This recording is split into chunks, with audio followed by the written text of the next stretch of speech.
Hey guys, it's me, Ifeoma. You can't see me right now, but in front of you right now is Dr. Chukwurah. She is my sister as well as my client. She is a family nurse practitioner and she also specializes in medical aesthetic nurse. So this is your opportunity to answer some questions regarding medical aesthetic nursing. This wasn't exactly planned, the timing.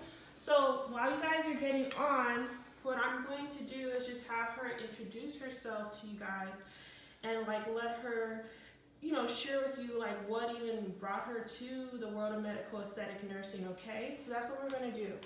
All right, so sister, can you just tell the people what brought you into medical aesthetic nursing? How did you get started in the first place? So again, my name is Chinyelu or Dr.Chinyelu Chukwurah.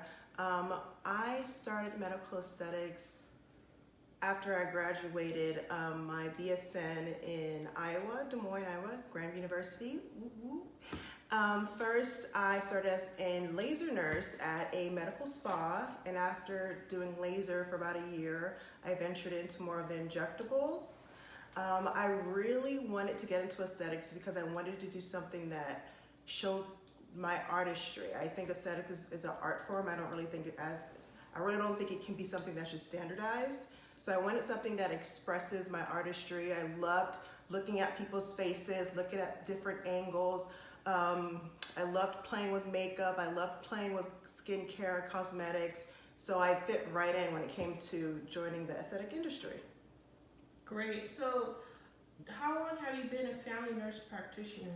I've been a family nurse practitioner since I graduated December 2014.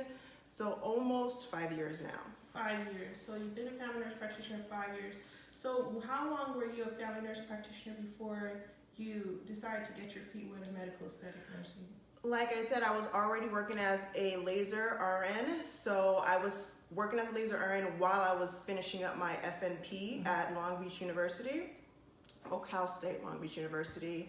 And then once I finished my FNP, it took me about maybe 5 months before I can actually get my hands on learning how to do injectables. I personally wanted to go a route where I wanted my place of employment to teach me how to inject. I know there's other people that go a different route where they actually invest in going to courses and classes to learn. But for me, I was lucky enough to attach myself with a practice that was able to teach me how to do Botox and also how to inject fillers. Okay, great. I'm sorry, I'm just trying to also listen to the comments at the same time, so excuse me if I asked a question No problem. you already answered. So, the reason why I asked how long did you take for you to become a medical aesthetic nurse is that, there's some ladies that are blessed to speak with you over the next 2 weeks in a private free consultation with you, and a few of them I think are brand new FNPs or they're just graduating. And I just wanted to be in their shoes and thinking what type of questions they'll be asking. So you didn't even have your first job, and you said 5 months, or after you got your license? After I got my nurse as an FNP. Again, you don't have to be an FNP to do aesthetic medicine. However, at that time I was already graduating from an FNP, and after I graduated, it took me I was already working as an FNP as a primary care, but I wanted to dive into aesthetics. So it took me about 5 months to find a place that was willing to train a fresh, brand new, green NP when it came to aesthetics. Wow. Yeah. So if you said 5 months on your It took me 5 months because I was going on Indeed, I was going on ZipRecruiter. I was just looking for places that were willing to train. Awesome. So that leads me to, so there's some women who, when I promoted this opportunity, because it took you how long? Was there any mentor to help you, or did you have to create this kind of, so to speak, blueprint on your own, right? I created the blueprint on my own. Exactly. So that's what I thought. So here's the thing. So there's some lady, when I provided the promotion, a lot of them were like, oh, I'm not a nurse practitioner. Can I do this? Let's go from the beginning stages of the nursing hierarchy. My LPN or LVN nurses, are they able to I know they can't do everything, but are they even able to get into this field? Yeah, LVNs can do laser treatments. I don't believe LVNs can inject though. You have to be an RN to inject Botox or fillers, but LPNs can do laser treatments. So LVNs can do in California. Laser treatments. Okay, in California. Correct.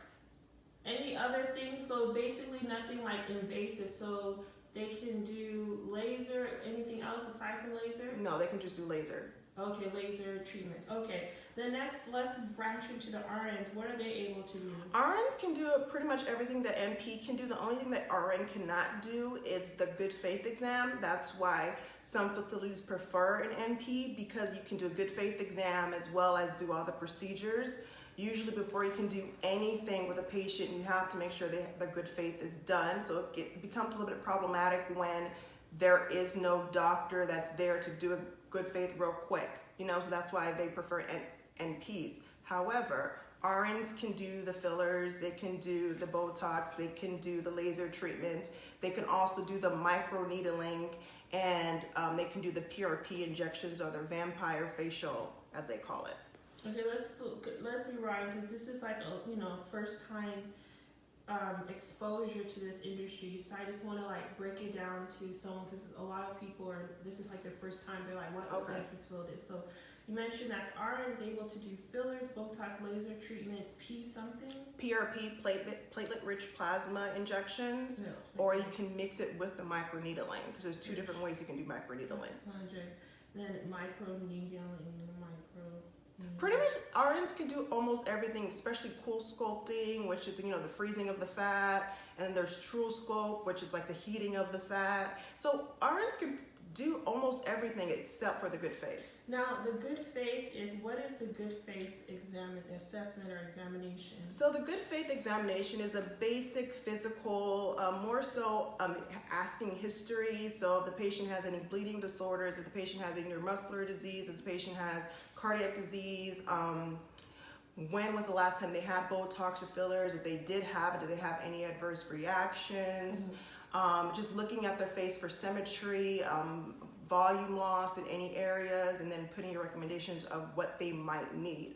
So the good faith exam is something very simple, is something very quick, takes about like 5 minutes. So how come an RN can't do it? Sounds like a health assessment. It is a health assessment, but an RN cannot diagnose. Oh, so during the good faith exam, it requires diagnosis. It's like evaluation and diagnosis. Usually what some places do, they have the RN go over the questions, and they call an NP or physician and say, report, and then the NP or the physician looks at the patient and says, okay, the patient's good to go, and they just like sign off on the documentation. That's so messed up. It is what it is. Do all the grunt work, and I still get paid all the good bucks. Do all the grunt work out, and I'll just review the world is not fair. The world is not fair. That's so crazy. That is hilarious. I wasn't laughing at you, but when you told me they just have RNs do all the dirty work, and the doctors and the NP come in. Some places do that, and sometimes they pay the NP per visit, so it's basically over the phone. They'll pay you maybe like $20 per patient you see a day to do a good faith, and the RN pretty much tells you everything that's going on with the patient, and then you just say yay or nay, and that's it. There's $20 in your pocket to see a patient during the day. So here's the thing. So this is what I want to talk about, because my group called the Highly Sensitive Nurse. Those are the ladies in here, and there's some women in here who are not of African diaspora. We have all types of ladies in this group, right? But women of color in the medical aesthetic field, at least of what I've seen, is very rare, and even though we do have services that we require, like hyperpigmentation and blah, blah, blah. So did you find any barriers entering this field? Because you did this all before age 30, I'm not going to tell your age now, but all these things. I'm 31, proud of it. Okay, awesome, 31. So, but before all this happened, did you come across like racism? Because the areas that you work, these med spas, are in very affluent areas. Right. I worked in Beverly Hills. I worked in the higher, like Laguna Hills, Irvine, Los Angeles. Honestly, I don't know if it's just I'm not looking for it, or maybe I'm just naive, but I haven't had any issues when it comes to my patients or even employers. So, but again, they're looking for a certain look. They're looking to make sure that you look presentable. a lot of the patients that I'm able to talk to, they base off of how I look, depending on if I'm able to treat them. So it's kind of like an image thing as well, but I haven't had any issues for me. Mm-hmm. Awesome, and I appreciate that. So here's the thing. My next question is, as you guys are watching, those of you who are watching the replay again, like more of you are going to watch the replay because I didn't set the time because I'm just one of those people. But if you can see her, I'm sorry because I'm watching the replay on my laptop and it's distracting me. But as you guys can see her presentation, she has a look, you know. There's a certain aesthetic that you guys have to have if you want to get in the medical aesthetics field. This is a very hyper-visual field, so Yes. you guys look homely. Because usually medical aesthetic nurses, they are excited or passionate about it because they already embody these traits. They're very particular Right. about their look. They're very precise about their makeup. And so it's just a great transition for them to spend majority of their time in nursing in this field. So some of you who aspire to get into this field, is really important that you get honest. Am I a person who is very highly groomed? Are you the person who goes to work at bedside looking like you just rolled out of bed? And we all know those nurses like that. So if you look at my sister, you can see she has aesthetic look that matches someone who works at a med spa. And these are certain things that you have to have already before you enter.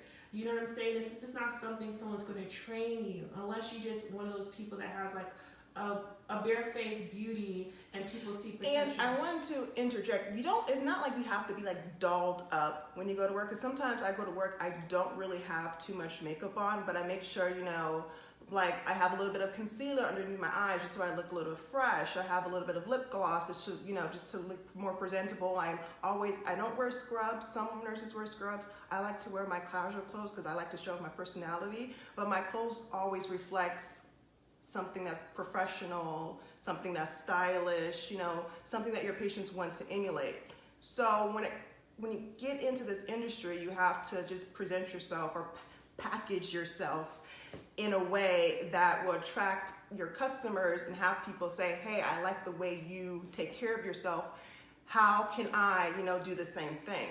I know when I go to these conferences and sometimes I see these girls and I'm like, oh my God, these people are beautiful, like makeup on point, you know. They also do some of the procedures. A lot of them already are doing their lips, doing their cheeks, doing their Botox. I don't do that. I do my Botox. Botox is always on point. But other than that, like, you have to make sure you embody what you're trying to sell or what you're trying to give to your clients. Awesome. So here's the thing. So a lot of you guys reached out, and some of your profile pics, like, I can tell there's some work to do. And some of you guys, like Verania, hopefully I'm pronouncing your name, girl. Long time no see. You know, you're a fellow medical aesthetic nurse as well.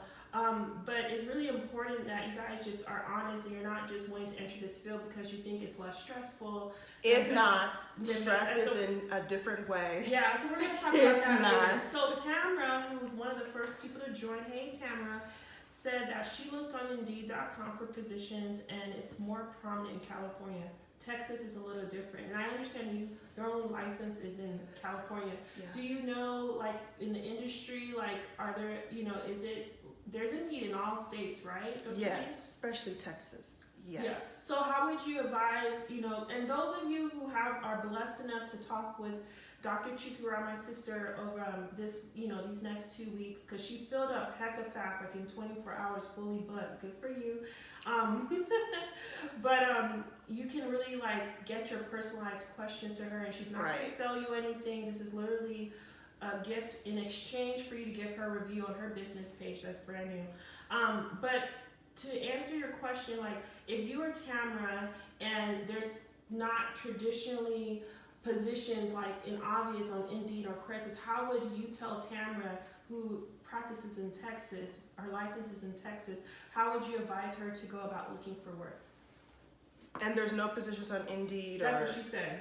Okay, so what I would do is I would go to one of the bigger cities and actually bring your resume, look, you know, presentable, and just go in there and ask. Like, you really have, this industry it's getting so popular now that it's really hard to get in, especially if you don't have any training. So you really have to like go in there and do your due diligence and research about like the plastic surgeon or the dermatologist and just ask. Even you can just say, can I shadow?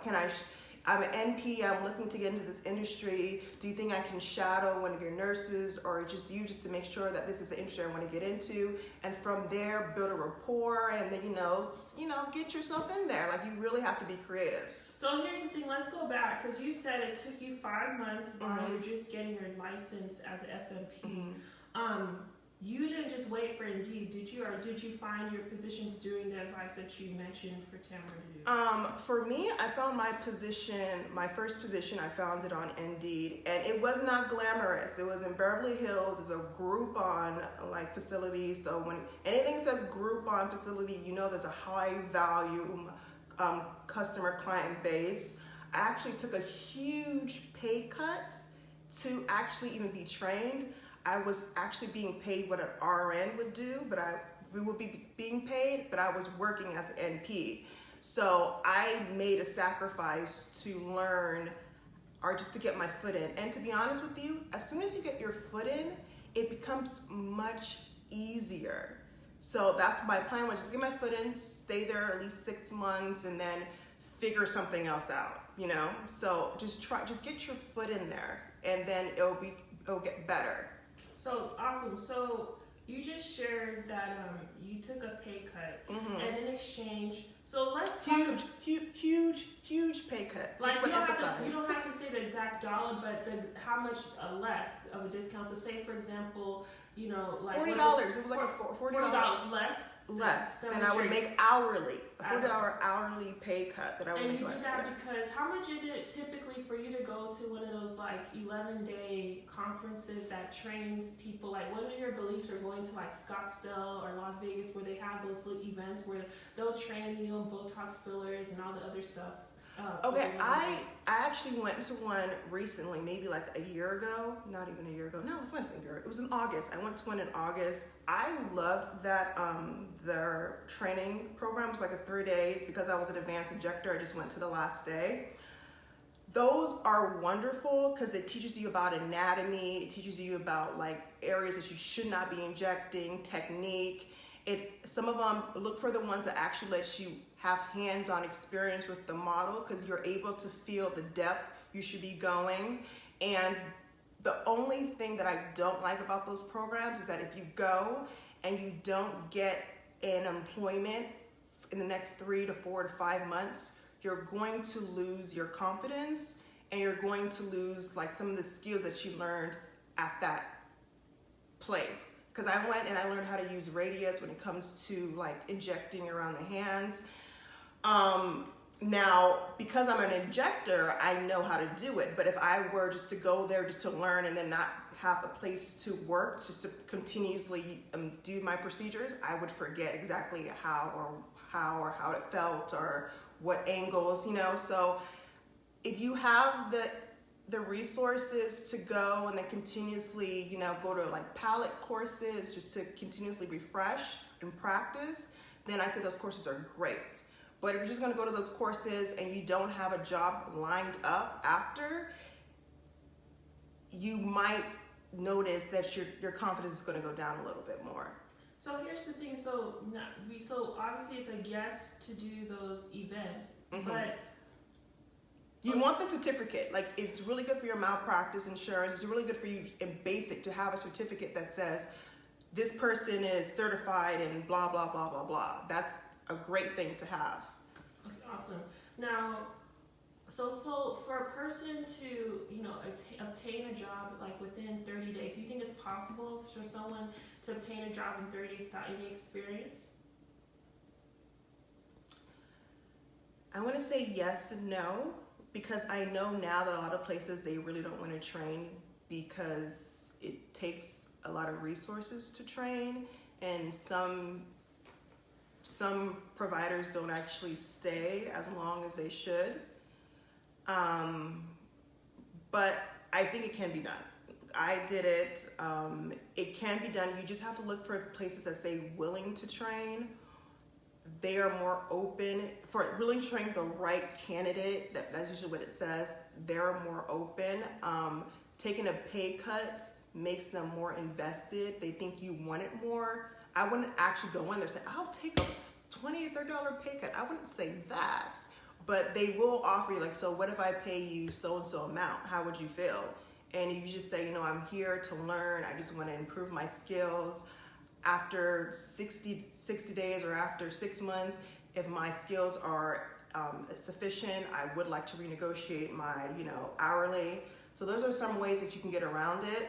And also, don't look for just injectables. Look for things that say laser nurse or laser NP, because you just have to get in the door. And once you're in the door, you can go watch nurses or the provider actually do the procedure. And then that watching, you learn so much and you improve your technique as well just by watching.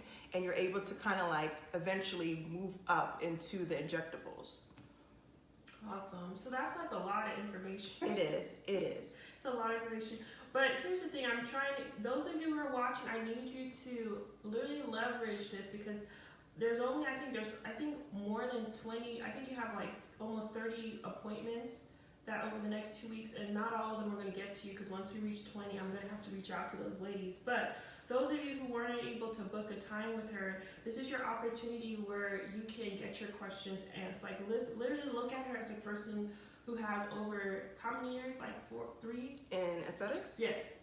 Almost over three and a half. 3.5 years of experience. And I remember having a conversation with you maybe not too long ago, where you said you still feel like there's more to learn. Like, it will take you like 5 years just to be an expert, because there's so many niches in the face that you can like specialize in. Mm-hmm. So here's a person who is, we're Igbo people from Nigeria, but we come from, the Black diaspora, and there's not a lot of our own people who are giving you game for free. So this is my opportunity. It took me almost 2 years I would always like message her, hey, you want to do this? And she was never like available. So I finally like got her down, and she's available now. I want you guys to ask for what you want, pick her brain. I'm going to be asking her questions of what I would think you're interested in, but really use this time to pick her brain instead of going on this on your own. So speaking of which, now you said you took a pay cut because you want to get your foot in the door. When we mentioned that it's different type of stress, how is the stress different from working at a bedside or clinical? Because you were an OR nurse before you became a family nurse. Yeah, I was an ICU nurse, then I was an OR nurse. So the stress, the OR, I have fun at the OR. So the OR wasn't that stressful. It was more like adrenaline more than anything. But when it comes to working in aesthetics, it's not very stressful, but it's a high performance. You have to perform. And your patients have to be happy with what you've done. And sometimes you have patients that are unrealistic, and you really have to like tell them like, this is not realistic, or you're doing too much, or you don't need any more. You have to cut them off. And some of them are not happy when you cut them off. And it also depends on what kind of injector you want to be. For me, I'm more natural, I'm more subtle. I just want to enhance. I don't do the dramatic, cheekbones, lips. I don't do that. If you're looking for that, I would have to like tell you that's not my taste, and I would send you to somewhere else where I know that they do that. So it depends. You really have to find where you fit in. A lot of NPs are RNs. Some of them just specialize in lips. All they do is lips all day. That's what I do. I'll get your lips popping. And some of them just do everything, or some of them just do Botox. Whatever you're comfortable, and again, whatever you're comfortable and you feel competent in doing, that's where I would focus on. Okay, so you mentioned that it's like the clientele's a little bit stressful. Correct. Now, so say for example, someone's brand new. What type of emotions or like mind frame are they going to experience their first 6 months once they are hired?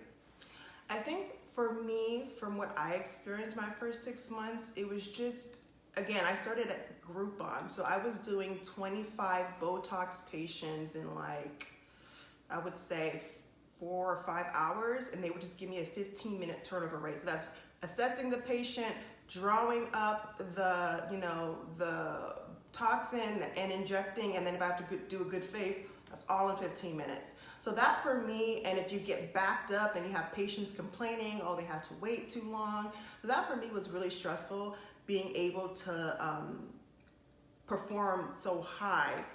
So when I knew going into a different place, I've always asked a question: how many minutes do you give a provider to do fillers? How many minutes do you give a provider to do Botox or laser treatments? Because you really don't want to be stressed out when you're first starting, because that's how you can hurt your patient. You know, you want to be comfortable, you want to relax, especially if it's your first 2, 3, or 4, 5 injections. You're going to be a little bit nervous. It's okay. So obviously you want time to be able to do your procedure effectively. So time management, which is common for any type of new specialty. Another thing too that I wanted to explain is now you are branching off into another specialty, which is dermatology, right? Yeah. So do you feel mastering medical aesthetics allowed you to get into dermatology, or do you think it's just you just being experienced, MP? I think aesthetics got me into dermatology just because a lot of dermatologists works hand in hand, or dermatology, they also do call aesthetics as well. So usually it's like a combined practice. But for me, when you're in aesthetics, a lot of your patients are going to ask you questions about their skin. You can't get away from it. So if all you know is just injectables, Botox, and lasers, you're going to be running into, but what about this? What products should I do about? And you need to be more informed. So I would be well-rounded. I wasn't, but hindsight, I would be really well-rounded in skincare products, what causes acne, what they can do to prevent acne. But a lot of aesthetics places now combine all of that in one. Great. And so a lot of the nurses in this group and other groups, it was another group, the Black Nurse Entrepreneur Group, where a lot of the nurses reached out to you for a consultation. A lot of them disclose in their application that they want to get into this field because they desire to open a med spa of their own. So what is the realistic capabilities of a nurse or a family nurse practitioner opening their own med spa or some type of mobile spa where they're able to do injectables? What's the legalities and things about that? Again, I'm still figuring that part out, but what I do know is that if you're an RN or an NP, to open up anything medical, you have to have a physician behind you, and that physician has to own 51% of your business.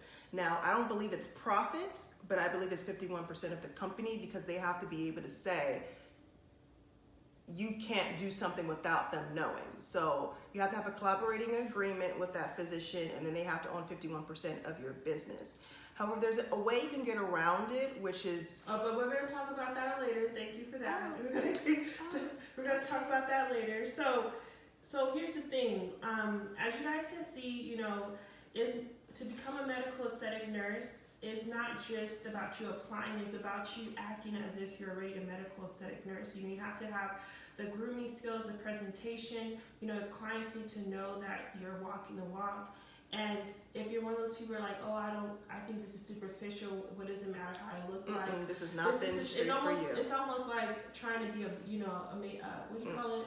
What do you call those? A mainstream actress, and you trying to be one, your skin's all fucked up and all these things. You're trying to get into this is a beauty field. So if you are not on point with your fashion, you don't know the things about making your... You can wear scrubs, though. You can wear scrubs. You can wear scrubs, but I'm just saying, if you look homely, if you look, regular smegular, there's nothing glamorous about you, I'm concerned on your success rate in this field. And we're going to get off very soon unless you guys have any more questions, but I also want to tie in, once a person gets experience, say a year, but actually, what is the turnaround time? You said, the attrition rate for nurses in this field is high. So what is the common lifespan of a nurse or FNP that gets hired at a med spa or whatever? Was it 6 months, a year? How's the industry culture when it comes to people without any experience getting their first job? It depends on the NP or the RN, how long you want to stay. If you find a place that you love and you like the people around you, you can stay there for as long as you want. Just make sure that you're always improving your hourly, and you're getting, depending on how good you get, you can actually get a percentage off whatever you do. But again, that's something we can talk about later. But depending on what you want to do, like if you're going somewhere, like if you're driving an hour out because you found some place that wants to hire you and you're just like, you know what, I'm going to eat it and I'm just going to go drive an hour out and I'm just going to work there for 6 months, and then once I get my 6 months, I'm going to find some place better. You can do that. However, a lot of places, they want you to have a year plus. So I would suggest get that year in and then figure something else out. That's great. So, so 6 months to a year, which is like common for millennial nurses at this time.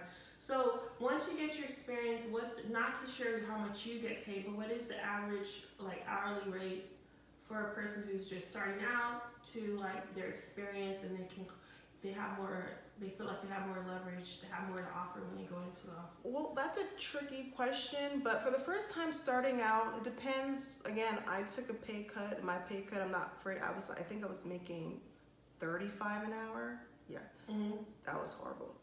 So actually it was more than $40. It was more than a $4 pay cut. But yeah, I was making like $35 an hour as a FNP, correct. Crazy. And I wasn't making, working in the OR and working as a laser nurse, I was already making 42. So making 35 is like, what? But usually it shouldn't be that bad. I think for MPs that are just starting out, I believe it's gonna be like 50 an hour. That's what I've been seeing, like 50 an hour for you not having any experience whatsoever. After a year, I wouldn't do less than 75.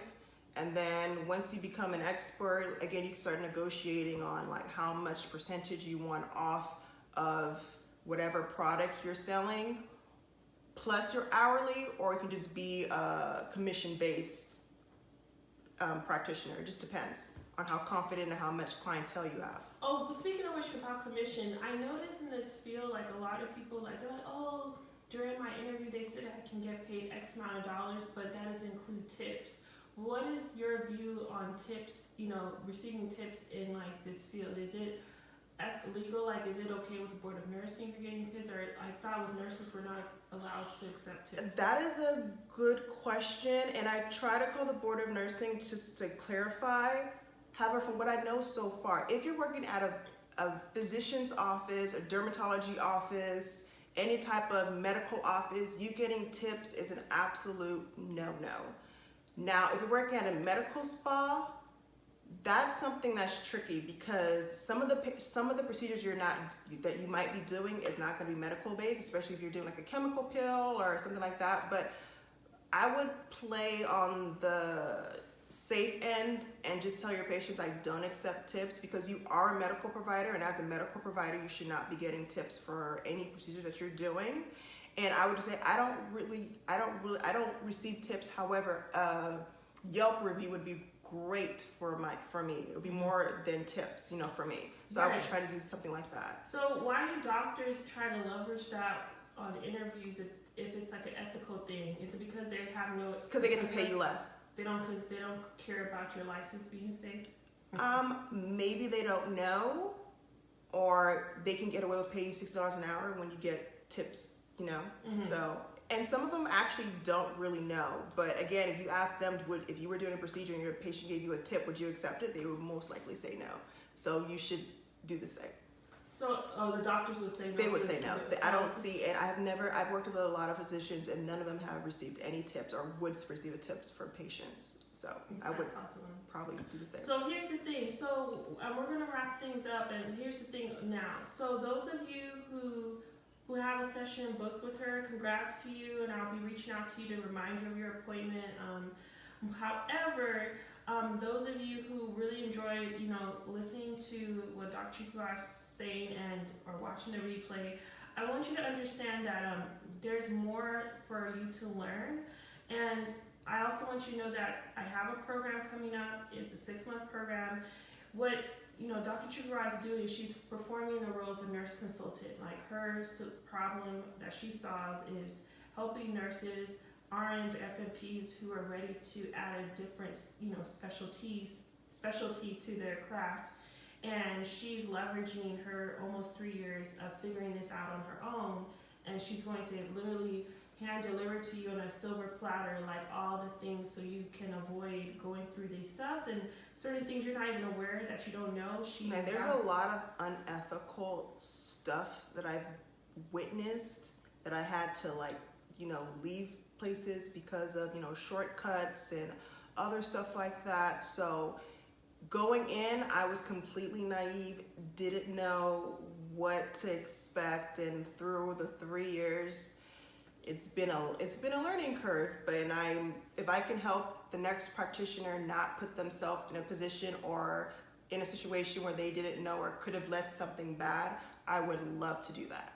Yeah, so that's what so basically, medical aesthetic is one area that you can enter, and there's so many different types of nurse consultants, and that's really what my Burnout to Booked and Busy Mastermind is all about, is really like helping you realize what is your secret sauce, what is your expertise that you can leverage and find people who need a solution to what you can solve and get charged for it. Ask for money in exchange. Medical aesthetics field is a very competitive and almost secretive, it's really hard to break into. So my sister has a great niche, really great niche. It's very easy for me to book her, and I feel you or whoever's watching also has a niche inside of them that is easily to book you out too. It's just always having a great strategy about that, and I want to support you over the next 6 months. So if you want to have the opportunity and learn more about this field, or maybe there's another type of niche that you want to explore and also eventually help you bring additional money so you can leave bedside in 6 months, I really recommend that you look in my program, the Booked and Busy Mastermind. 6 months, and you'll also have the opportunity to be trained by Dr. Chukwurah. She's going to be one of the guest speakers, and we'll have a more extensive 90-minute master class, 60 to 90 minutes, where it's going to be a lot. Even though she shared a lot of game to you guys right now, there's so much more. And so the mastermind is 6 months, and she's just an extra bonus. My role and my passion is really allowing you nurses who have an expertise within you, and you're not monetizing it because you just don't know that it's valuable. So during the 6 months, I'm going to guide you. I'm going to call you out on your shit when you're slacking. My goal is for you to be like my sister and my other clients who are finally confident to know that they have something to offer the world. Now, if you do desire to leave bedside in 6 months, you really have to think to yourself, what am I willing to do to sacrifice? We are so easy for us to sacrifice $30K for BSN or FMP, and we're making hourly rates. But eventually, if you really want to be that person that has freedom, we have to change from getting paid by the hour to getting paid by the results we give people. And that's what I will teach you in the 6 months. And I just wanted you to see, Dr. Chukwurah, because so many of you didn't have an opportunity to book a consultation.